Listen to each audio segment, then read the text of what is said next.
What is up, everybody? Welcome to my channel, John's Daily Hustle. So if you guys have watched any of my recent videos, especially my video where I did the review of my EXMARK radius, you guys have heard me say that I am absolutely done with EXMARK. Well, as you can probably tell by the title of this video and the thumbnail of this video, I'm pretty much done with EXMARK. So you better grab some popcorn for this, because there's going to be a little bit of a story time, as I've got to catch you guys all the way up from the first problem I had. So let's jump into this. Back when I bought this mower from my dealer, I specifically asked them, hey, do you guys have a loaner mower? You know, a mower I can borrow for when this mower breaks down. If you guys have been following me for a while, I had a free zero-turn mower that I got from some family, and it had caused me all kinds of problems and broke down. Well, the same dealer I had built up a kind of a bit of a relationship with, I guess you can say, because I kept going in there to buy all these parts from him. And he was helping me find parts here and there, and I'd actually been eyeing this mower up for a whole year, I guess, about 6 months to a year before I even ended up buying it. I kept joking with the dealer saying, man, one of these days I'm going to end up buying this. Residential mower, obviously it had a lot of problems, and it was residential. It was not used to be used commercially, and for my kind of use and abuse. And again, like I said, it was very well neglected in its previous life before it got in my hand. I didn't make it, so I ended up going in and buying this mower. When I asked him about the loaner mower, he actually said no, he doesn't have a loaner mower available. However, not only am I buying a brand new mower, so I shouldn't have too many problems with it, but if problems do arise, where I will get moved to the front of the line for repairs, and I will get fixed first, and I should only be down about a day, was his exact words. Of course, me being new to the business, I didn't quite know any better. I took that as, you know, he's right, I'm paying for a brand new mower, it shouldn't have any problems with it. If I get moved to the front of the line, I'll only be down a day. That's not terrible, I can make do with it. Remember those words that he just said, because we're going to need to come back to those words here shortly. So as the beginning of the season went on, you know, I fell in love with the mower, it cut great, everything was running fine. However, I started to notice a few things that I wish I knew beforehand. The end of the season was starting to come near, the leaves were starting to fall, and I went to go get mulching blades. Both of my local dealers, including the one that I bought this at, didn't carry them in stock and didn't have enough. Now sure, things kind of got a little messed up in 2020, as you all know.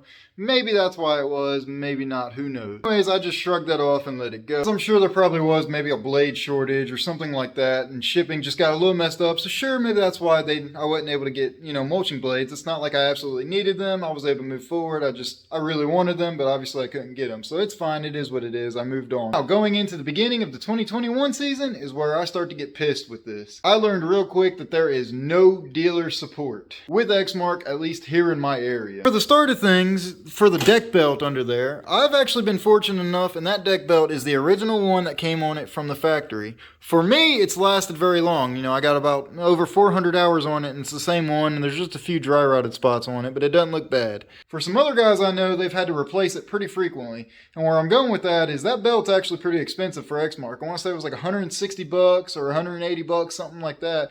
I thought that was a normal price until I found out that there's other brands that have that same belt for, you know, 80 bucks, 70 bucks, 60 bucks. Not just that belt, that's when I started looking into the prices for other parts, and every part on that mower, if it's EXMARK, it's way more expensive than what other people were paying. Whether it's better, more higher quality, who knows? To me, I think you're just paying for the name, in my opinion. Kind of put me on a bit of a bad mood. I'm like, man, I wish I would have thought about that before I bought the mower. Because this mower is more expensive enough. I really don't want to have to keep paying more expensive prices for the part. Again, I'm going to shrug that off and just be like, okay, it's just a part of business. You know, parts are going to get expensive, so what? Well, here's where the final straw. In the beginning of the season of 2021, during the peak season in springtime, where, you know, rain's coming down, grass is growing quicker than I can cut it, I got pretty busy. That's when I started to notice a major problem that this mower had. Some of you guys noticed it in some of my earlier videos this season, which I'll try to put a little clip here real quick. But what was happening was, anytime I would go to make a quick turnaround or hit just the smallest bump, if the yard was uneven and I hit just the smallest bump, the motor would completely cut out for a few seconds, and it would idle down and then idle back up, and it would slow me down big time. And it started off very small. I noticed it when my wife was actually mowing on it one day, and I thought it's because, you know, she didn't weigh enough to hold the seat sensor down. So I was like, okay, no big deal. But then when I started mowing on it, I started to notice it, and I figured, okay, maybe it's just a sensor. So I call my dealer, the guy I bought it from, and I tell him what's going on, and he tells me in the beginning it's probably just an idler pulley starting to seize up under there, and it's probably causing it to shut off, and then it breaks free. He goes, you'll probably need to replace an idler pulley soon. Well, he told me just to clean it out real well, oil, make sure there's nothing stuck underneath it, and you'll probably want to replace an idler pulley before long. Pretty much went about my day and figured I'll worry about it when it does finally come to a stop. Didn't do it for about a week, but then when it started again, then it got worse. Then it was any little bump that I was hitting, just unloading it from my trailer, just coming off that gate of my trailer, just that little bump was causing it to bog down to the point where I was really losing a lot of time. Just trying to mow a yard, it was causing me to bog down, and it was like throwing me forward and everything else. It was just really a bad time. So I once again called my dealer finally and said, hey, that's not what the problem is. I need you to look at it. And here's what he tells me. He tells me he is super behind and overbooked and doesn't have enough time to look at it right now. He's about 4 weeks out.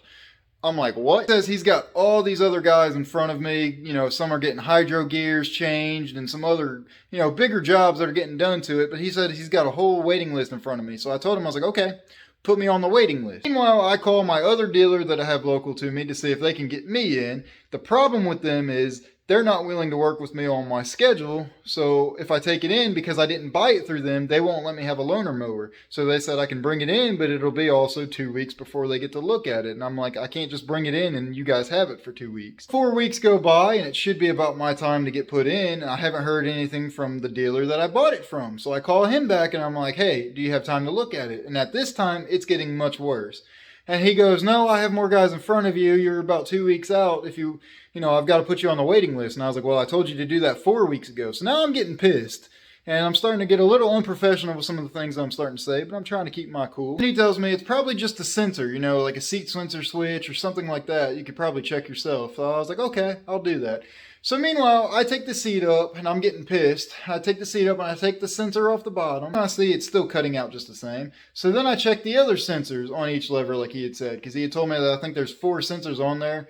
1 for the seat, 2 for the handles, and then 1 for the parking brake as well. So I bypass all of those safety switches and it's still doing it just as bad. So I call him up and I'm like, hey, this mower needs to get looked at, but I'm still, you know, I'm still having the problems. I took the sensors off and he tells me that it's still a 2 week, 3 week wait list. And I'm like, well, what the F? It should have been on the wait list like a month and a half ago. And meanwhile, you know, the season's still hitting hard. Started doing it to the point where I couldn't even mow at full throttle anymore without it just cutting off any little bump I did. So I'm going at half the speed of it. And at that point, I might as well have just stayed with my residential mower because of half the speed it was going. So I'm getting pissed. So I call the other dealer up and I explained to them the situation. I'm like, hey, listen, you know, I've already tried the solenoid switches like my dealer told me and blah, blah, blah, blah. I can't get me in. Can you look at it? And then they proceed to tell me that they can't look at it because they're also behind. They once again inform me that they're not going to give me any kind of loaner mower because I didn't buy it through them. So because I didn't buy it through them, they're not going to help me out at all. So I said, okay, that's fine. Then I asked for a mechanic because I wanted to explain to a mechanic, an actual mechanic that knows what he's doing, what is going on. And I wanted to tell him, hey, I've already tried the solenoid switches or the safety switches. It's not that, and I wanted to see if he would at least point me in the right direction. But she wouldn't give me the phone to some actual mechanic that knows what he's talking about. And then she proceeds to tell me what their shop rates are. And I'm like, well, the mower is covered under warranty. I shouldn't have to pay anything. She goes, oh, well, if it's under warranty, why are you doing the work? And I'm like, because nobody will get me in time. I can't just have y'all guys sit on my mower for 2-3 weeks and me be out of my main mower. So anyways, that turned into a big fiasco and I got really pissed and upset with both of my dealers or whatever. Well, about a month goes by and my dealer that I bought this at was finally able to look at it. So I take it in. Mind you, this was right around the time the summer had finally hit. I had a few days. He had it for a whole weekend. I dropped it off a Friday afternoon. He had it the rest of the day Friday afternoon, Saturday, Sunday, and I think I picked it back up Monday morning. I picked it back up from him Monday morning. So he had it for the whole weekend, and he tells me he was not able to find out what's wrong with it. He'll have to look at it again. At this point, I'm like, oh, great. Here comes another 3 months before I do it. It ended up being 2 weeks again before I got to take it back in, and then he was able to look at it again. This time, he had it for a whole week. I had to go out of town because of a death in my family, so he had it for a whole week. So then when I come back, I get it back after that whole week. He then tells me he can't do anything for me. He says he can't figure out what's wrong with it. He lowered the governor on it down to where it doesn't idle as high because it did start idling really, really high. He lowered that down to a point where it was just a little bit less than full throttle, so I had to readjust it myself to where it at least did go back up to full throttle. Now that did seem to slow it down just a little bit, but it's still not right. Because he can't dig into the motor at all and really dive into it and see what's wrong with it. He told me I'll have to send it off to anybody that services Kawasaki motors because it is under warranty and it does have the Kawasaki motor on it. But again, it was during the middle of the season. I didn't have time. Now that the winter's coming up, I could have time, but honestly, I'm so pissed off at EXMARK and the dealers, I'm done with it. But anyways, if you guys remember me saying back in the beginning where if I buy a mower, I will get moved to the front of the line. So here's where I really got pissed. So the day I took it and dropped it off finally for him to look at it, I go in there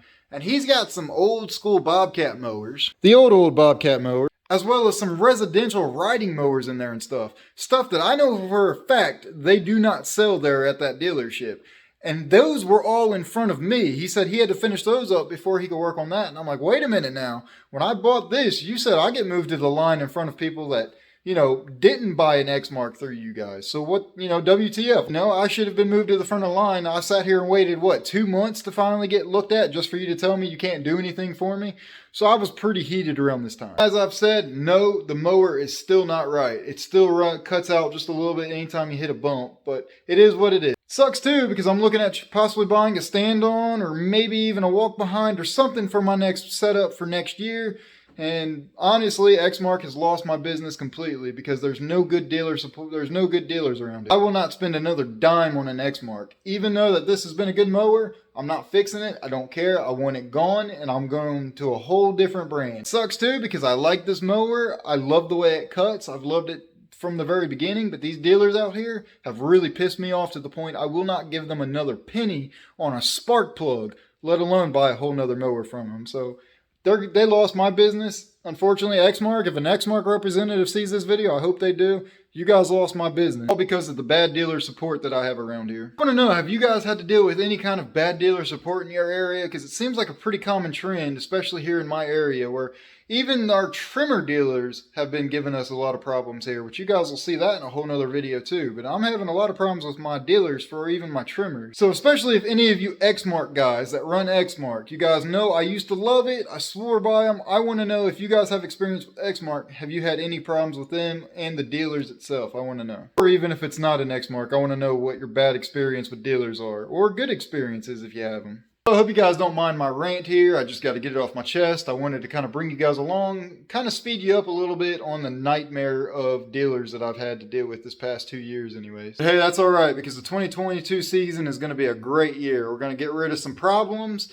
including problem customers. It's just going to be a great year for all of us come 2022. So be sure to stay tuned to see what I end up replacing this with. Go down and hit that subscribe button if you haven't already. And as always, guys, I appreciate all of y'all for watching, and I will see y'all in the next one.